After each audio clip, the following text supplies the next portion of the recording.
Hi, it's Alaska Granny. Empty shelves in the grocery store, are they getting better or worse? I was not expecting to find good results when I placed my online order and half of the items were out of stock at my local Fred Meyer's, which is part of Kroger. So on my way to pick it up, I decided to stop at the Walmart, which is just down the street, and this Walmart is a neighborhood market. It's not the super center. They only have groceries.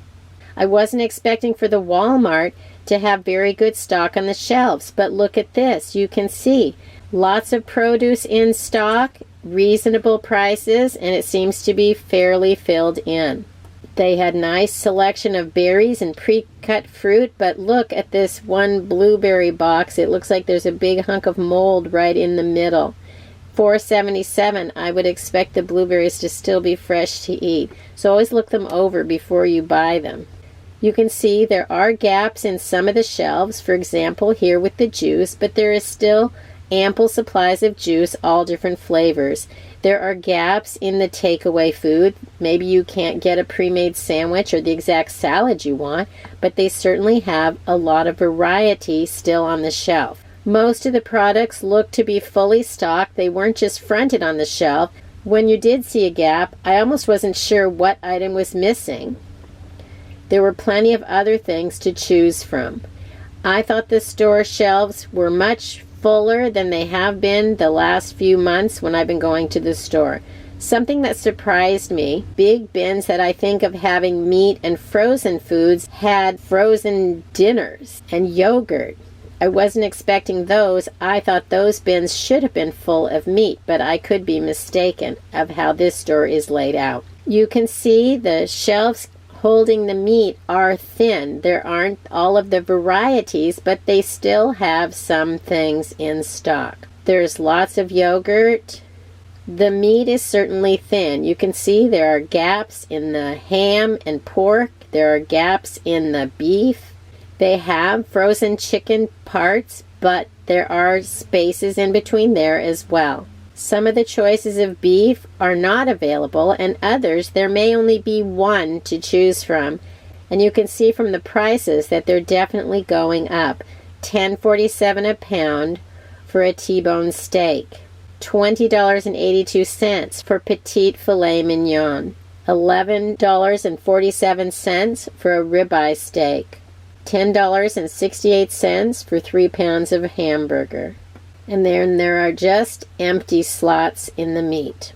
Just like the bins of chicken were light on stock, so are the shelves. There still is chicken until you get to rotisserie chicken, and it looks like you're just not getting a rotisserie chicken if that's on your shopping list. Cream cheese is available. I don't remember bagels being stockpiled with the cream cheese. Maybe that's just me. I remember always looking for bagels with the bread, but you can see some of the shelves here are stocked with bagels. So let me know if that's normal in your store, and maybe I just haven't noticed. You can see they have lots of eggs. It's probably 70% full. And when you head down the chip aisle, yes, there are some empty slots, but you can see most of them are full all the way to the back. There are gaps on the snacks for kids, for the multi-packs, and there are gaps in the crackers, but there are certainly a lot of varieties, and you can see they're full to the back of the shelf. Yes, there are gaps, but nothing like there has been from my experience in the last few months. There's a wide variety of cookies, and if you're looking for baking supplies, they have flour for $1.56. They have sugar for $2.08, and there's a wide variety of oil. There is an empty shelf, but there's all kinds of other oils for you to choose from. They have lots of the Chef Boyardee and SpaghettiOs, macaroni and cheese, even Annie's natural macaroni and cheese, and Velveeta.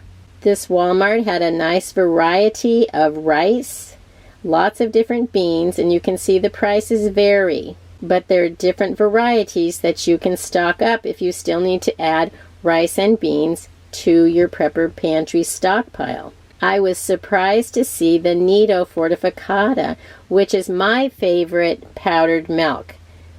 It's been harder to find. It's $15.64, and right now I think it's actually even less expensive on Amazon. There's still gaps in the pastas, which has been going on for quite some time, but you can see they still have lots of different varieties at different price points, so you can still stock up on pastas and egg noodles. Egg noodles don't last as long because they have eggs in them. The paper products were full, and look at this. Canning, lids, and rings. I didn't see jars, but there's a whole rack of lids with rings for $3.97.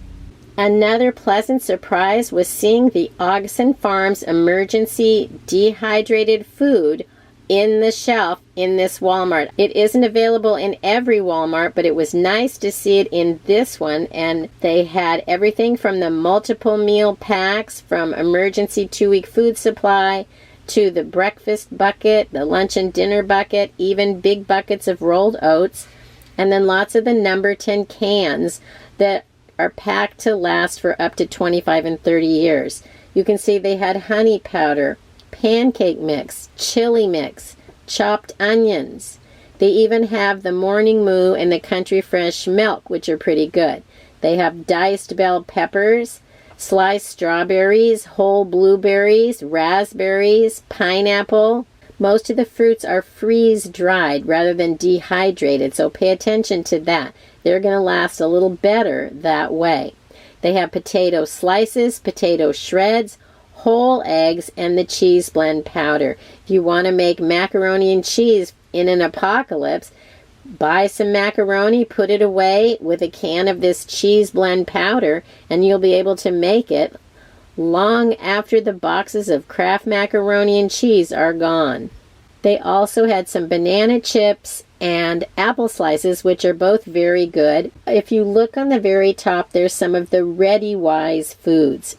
That used to be Wise Foods, and I did some reviews on some of their food a few years ago, and it is nowhere near as tasty and good, nutritious and filling as the Augason Farms, so I steer completely clear of those. If you see one you think you might like, take one home and try it. But I would certainly try the Augason Farms before I would try the Ready Wise, just from the experiences that I have had. All of the Augason Farms products, I have every one of these. It's on these shelves. Every one of these Augason Farms products, and they are all top quality.